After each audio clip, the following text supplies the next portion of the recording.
Welcome to Mitch Gosling TV. Welcome back to part 2 of the bigger biceps and triceps. So basically we're just finishing off on a bicep curl here. We're going to superset. This is actually really nice movement. It sort of reminds me of the preacher bench, as I've spoken about before. You get quite a strict movement on it as well. So we're going to go straight into our traditional tricep push downs. Okay, now you can see from this one I'm just extending my arms and squeezing and flexing my triceps at the bottom. Not a lot of people generally tend to do this. Is that enough stretch? No, more, mate, more. There you go, that's it. So the aim is obviously to basically keep my elbows so they're not moving. As you can see, they're actually quite fixed. I mean, imagine they're actually glued to the side of my body. So they're not actually moving. There are ways where you can move the elbows, lift the elbows to stretch the out ahead of your triceps, but this one that we're doing today is specifically just to target that area and flex out and squeeze out, so you get a really good pump on this. So Sean's go. So same again, we're supersetting on off. We don't really rest too much in between sets. The only rest obviously we get is when the other one's going. So, but sometimes we do circuits where we actually don't get any rest. So same again, you can see Sean's actually putting his elbows into his quads. So he's just resting his elbows onto his quads. And then Sean goes straight into the tricep push down, just like me. Sean's pretty strong on his triceps. He's a lot stronger on his triceps than myself. You can see he's got very good thickness in them triceps. And Sean's more upright. Sean is actually quite a bit stronger, as I said before. And when you're more upright, you will fire the core up a lot more.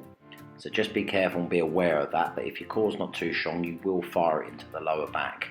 So depending on you as an individual, just sort of train yourself how you feel when you're on them push downs.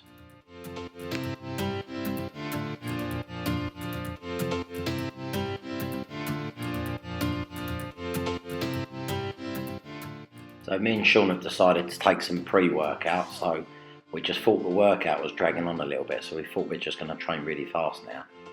So you can see this pre-workout has really kicked in. So me and Sean get through this very quick, like a circuit as I said before. Now you can see on that one I was pushing down a little bit. That is a bit of cheating, don't get me wrong. We do a bit of cheating, but obviously the weights were a lot heavier. So Sean's go, straight in there, whacking away nice and fast. And you can see I've fast forward this so you can actually see that we don't rest much. It's literally on off, and we do quite to enjoy these sort of type of circuits. So another exercise. This is a exercise Robbie Ancient gave me, one of my training partners, a very good friend. Basically I've been working on this quite a bit, and it's actually thickened my triceps up a little bit. Now when you do this, you can see my finger is my guide, my elbows are trying to stay in line with the bar. So when you give this a go, Sean's a bit tighter on his upper body around his chest. Sean is quite known for being tight, not just for money, but with the actual tightness in his upper chest. So I'm sure he'll appreciate that. But you can see from here as well, I'm actually spooling my elbows out to the side. Okay, so you're just creating like a triangle if you look in that mirror. And I'm actually squeezing and locking at the top, but I'm controlling it. I'm not snapping my elbows like a lot of people do. So I'm up and I'm squeezing, flexing through the triceps. Now if you look at Sean, Sean doesn't lock his triceps out. So Sean does get a few niggles with his elbows, so that could be the reason why. So as I said before, you've got to tailor this so it suits yourself. So this is just to give you, obviously, a guide. So we're going to go into lay-in skull crushers, or French press, whatever you prefer to call them. Now the aim is to try and keep the elbows in towards the head, and you'll see why I say this when Sean goes. So keep your elbows, it's a 2-part movement, like so, up and squeeze. So 1, 2. So 2 movements, and same on the way up.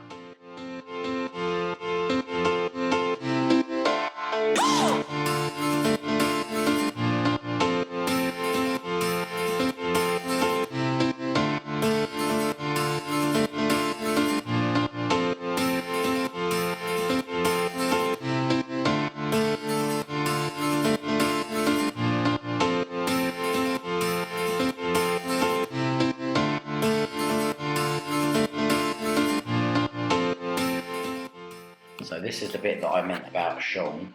You can actually see from Sean, his elbows are quite sprawled out. That's just because he's very, very tight in his chest, his pec muscles. So I've given you a side shot, obviously speeded this one up again. And you can see I'm just lowering my elbows. You can see from a side angle that I really do control this movement. And as I said before, just be careful of your elbows, watch the weights, make sure the weights are suited to yourself. That's obviously common sense. So same again with Sean, you can see from that different angle that his elbows do really sprawl out. So just try to go more for a correct movement. Okay, so just keeping the elbows in a little bit. Unfortunately, Sean can't help that he's very tight around them areas. I have told him to foam roll and to stretch out a little bit more. So onto the overhead tricep extensions. So this is a area where Sean is very strong, a lot stronger than myself. So with this one, we're just same again, we're trying to keep the elbows in towards the head, and we're actually using it on a preacher bench because your back is nice and supported as well. And I do struggle with these. This is not my favourite exercise. This is actually an exercise I actually can't stand. It does put a lot of stress on your elbows, and people do tend to go quite heavy on their weights, and there is quite a substantial difference in the weights that me and Sean are using. But as I've always said, I'm not an egotistic lifter. Yeah, enough. Likewise. How would you feel if you Mate, lost that's to been me? recording the whole time. How would you feel if you lost to me? Be quite honoured, to be honest. Be quite honoured, to be honest. I don't mind losing to a mate. It's not like you're a shit bodybuilder. So this was our final exercise on the overhead tricep extensions. So obviously it's quite a hard workout if you look at the biceps and the triceps, but we do tend to sort of throw ourselves in the deep end and train like that when we're together. So thanks again for tuning in, and carry on subscribing, follow me and sharing my stuff. I'll be very grateful. Thank you and see you soon.